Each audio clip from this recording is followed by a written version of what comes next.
తండ్రి కుమార పరిశుద్ధాత్మ త్రియేక దేవునామములో ఈ దర్శన పండుగలు కృపతో ప్రార్థిస్తూ ప్రతిష్ఠిస్తూ ప్రారంభిస్తూ ఉన్నాం. కృప కలుగునుగాక, కృప కలుగునుగాక, కృప కలుగునుగాక, కృప కలుగునుగాక, కృప కలుగునుగాక, కృప కలుగునుగాక. చప్పట్లు కొడదాం గట్టిగా, ప్రభువుని స్తుతిద్దాం. హల్లెలూయా, స్తోత్రం స్తోత్రం. కృప కృప కృప కృప కలుగునుగాక. యేసు రక్తమే జయం, యేసు రక్తమే జయం, యేసు రక్తమే. మొదట నీ స్థితి కొంచెమైనను తొదకు నీవు మహాభివృద్ధి నొందుదువు. తొదకు మనము మహాభివృద్ధి పొందుతాము.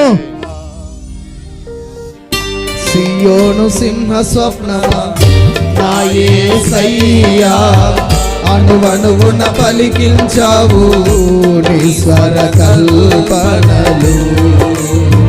స్వరార్చన చేసి స్తుతి గీత